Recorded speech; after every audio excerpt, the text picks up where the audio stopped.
Praise the Lord. As I said, we are going to take a look at least 10 ways, 10 features that someone have to pay attention. Once we begin to dictate any of such features, such ways, such possibilities, just know that your mind is already undergoing slavery, or someone is trying to enslave you or put you under slavery. Praise the Lord, and run away. And don't do this to yourself, and don't let anyone do it to you. God does not do this to any of His creation, and He will not approve it. We read some verses before that is for the freedom that Christ has set us free, that we should not put ourselves again under any slavery.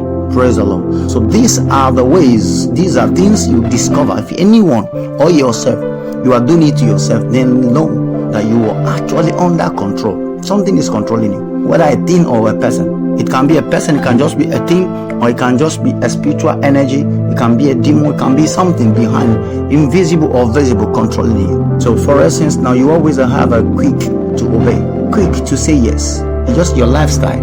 You don't know whatever the person say, like you are doing something. For instance, you are eating, somebody call you, you say yes, I'm coming. You cannot just say please sir, please ma, I'm eating. You have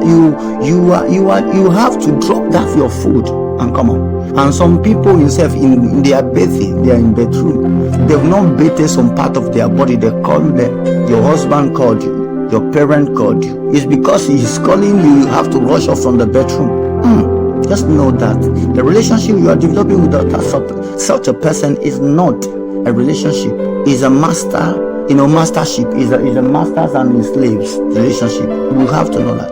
And even if it is yourself, that is because of a job or because of anything, you have to put yourself under a quick answer. Know that actually is a system of putting yourself under slavery. For instance, if you listen too much to the negative things, too much of the negative opinions, somebody that always share negative opinions because he want to cheat you. For instance, if somebody want to cheat you, he want to mentor you, he want to give you advice, and he's giving you advice out of experiences of negativity. For instance, now you see, last time somebody did not obey his father, he died. Last time somebody did not obey his father, he was paralyzed. Last time somebody did not obey his uncle, he lost his job. Last time somebody did not obey his mentor, his father's spiritual father, he did this thing negative. Now why not telling you or telling us that the last time somebody obeyed his father, he was promoted, he was favored, he got job, he lived alone? Like, why not using positive opinions and experiences to give us advice on obedience? Why the negative one? Let me tell you, the mindset, whatever that enters, the mindset has a capacity to process it, digest it, and shape it and give form to it. There's something we call imagination. Imaged plus nation.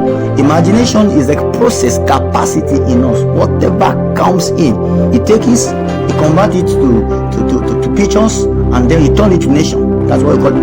Imagination, image plus nation. So that things, whatever they are telling you, you are assimilating, you are taking it in form of ways. Very soon you will take form of image, and then you take form of image, a nation. That's why you have to be very careful. And we teachers, we advisors, we mentors, we pastors, we should learn how to stop giving people negative examples. And this also comes to we go to church, people preach too much of demons than angels. Why? People preach too much of Satan than God. Why? See, they say you must know your enemy. Do you know yourself? For instance, now you must know your enemy. I accept. So if I want to elaborate this thing, I won't be able to cover my 10 criteria I mentioned earlier that I will be covering in these particular sessions. But let me just do it this way. For instance, now you bought a gun, a very mighty, strong, a dangerous gun. You bought it to use against your enemy. And then you are yet to discover how the gun works. You are yet to discover it. So what you are doing now, you drop the gun, and then you are just going for the ways to do what? To assess your enemy. Where does my enemy live? Where does when does he sleep? When does he wake up? What does he eat? How does he dress? Now, After you are spending all this time to gather informations on your enemy, which is known bad, do you know how to use the weapon you have access on when you will get your face, when you be in face to face with your enemy? Because your information is not useful, it's powerless if you don't know, you don't have knowledge on the equipment that you'll be using to bring down your enemy. That means what? It's the presence of God, it's the angels cooperating and collaborating with them, know how the world moves. Those are things that give us easy access and confidence to stand before the kingdoms of a darkness, the host of the hell. To expect, to destroy, to dismantle their work. We need to know the things on our side. Those are on our side. That's the word Gehazi and his master. When Gehazi was too much concerned with what the enemy is, or what the enemies are, who are they are, how mighty they are, how many they are, how strong they are, the master did not bother. It does not mean he's not seeing them, he's not aware. He's well aware, but he's bothered of that which is on him and that which is coming against him. So please, dear brothers, sisters, we need to reshape our mindset. These Christianities, they are fooling us.